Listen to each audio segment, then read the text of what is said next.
আসসালামু আলাইকুম। আজকে আমরা পেঁয়াজের জমিতে সার ব্যবহার করব। এই যে আমরা ড্যাপ সার নিয়ে নিছি 1 বিঘার জন্য 15 কেজি, আর ইউরিয়া নিছি 15 কেজি, আর সাথে 80 সালফার দিব 1 কেজি। এখন আমরা এই ইউরিয়া আর ড্যাপ সারটা মিক্সড করে নিব। যেসব দলাগুলো আছে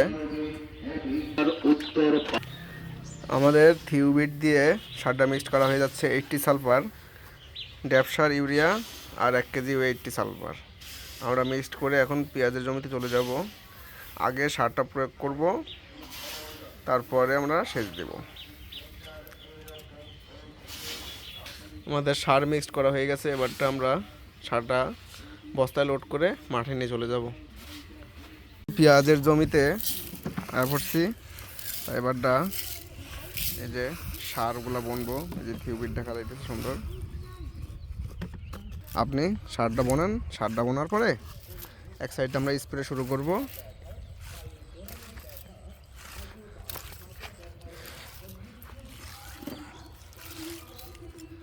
এই যে আমাদের সার বোনা, পেঁয়াজের ভুঁইতে সার বোনা শুরু। আমরা এর আগে একটা নিড়ানি দিছিলাম।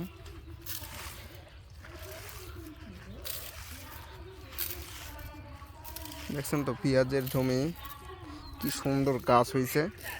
যে হালকা মাথাগুলো একটু শুকানো মতন, মরা মতন দেখা যাইতেছে, যার কারণে আমরা আজকে স্প্রেও করব। সো আপনাদেরকে দেখাইলাম যে আমরা আজকে পেঁয়াজের জমিতে সার দিব, সেচ দিব এবং ওষুধ স্প্রে করব। যেটা স্প্রেটা অবশ্যই গুরুত্বপূর্ণ পেঁয়াজের জন্য, নাহলে পেঁয়াজের আগা জ্বলে যাবে। পেঁয়াজের আগা জ্বলে গেলে পেঁয়াজ হবে না। এখন পেঁয়াজে ঘাস করতে হবে, মানে পেঁয়াজের গাছ বানাইতে হবে আর কি। তো আজকে আমরা এখন 100 গ্রাম করে ম্যানকোজেব দেব, আইসোজেব, ম্যানকোজেব। এটা হলো 500 গ্রামের প্যাকেট। আমরা আনুমানিকভাবে 100 গ্রাম দিয়ে দেব। আর এই যে অ্যামিস্টার টপ দিছি, ছাকনিটা ডালেন, দেখি ডালেন, আমি বুঝবো না 100 গ্রাম হইলে। দেন থাক, ওকে। এই যে 100 গ্রাম, এটা আনুমানিক টার্গেটে মেপে নিলাম আমরা। মেপে এবারটা পানি দিয়ে সুন্দর করে গোলায় পেঁয়াজের ভুঁইতে স্প্রে করব। এই যে সার বুনতেছে তাইজুদ্দিন ভাই।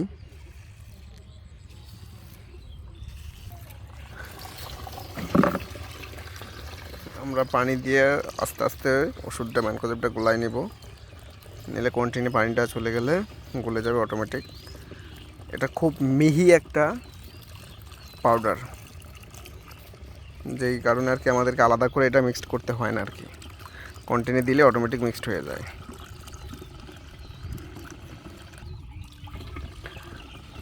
দেখছেন আমাদের আর কোনো গোড়া নেই। এটা এমন একটা জিনিস যেটা সুন্দর পানির সাথে অটোমেটিক মিক্সড হয়ে যায়। দেখছেন একদম ক্লিয়ার। সো এবারটা আমরা স্প্রে শুরু করব। খাইতেছি আমরা 20 গ্রাম অ্যামিস্টার টপ। ঠিক আছে, অ্যামিস্টার টপ নিয়ে নেব, আর 100 গ্রাম ম্যানকোজেব।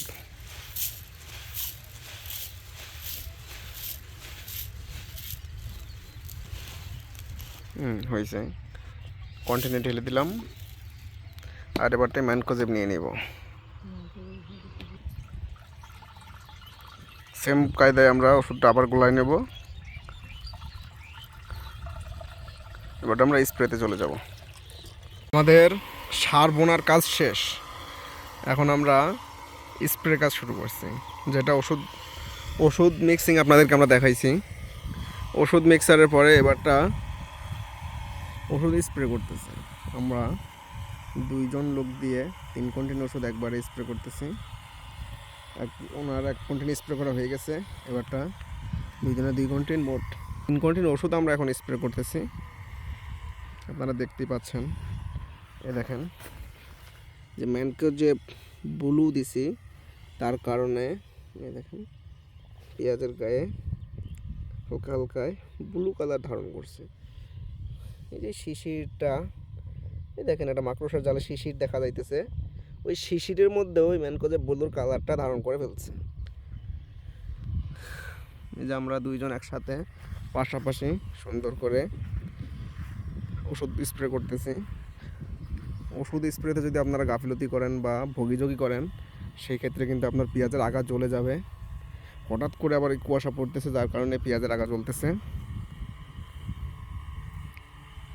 সো আপনারা সবাই ভালো থাকেন, সুস্থ থাকেন, আমাদের সাথে থেকে সকল ভিডিওগুলো দেখতে থাকুন।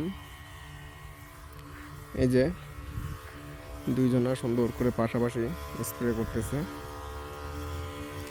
সো ভালো থাকুন, সুস্থ থাকুন।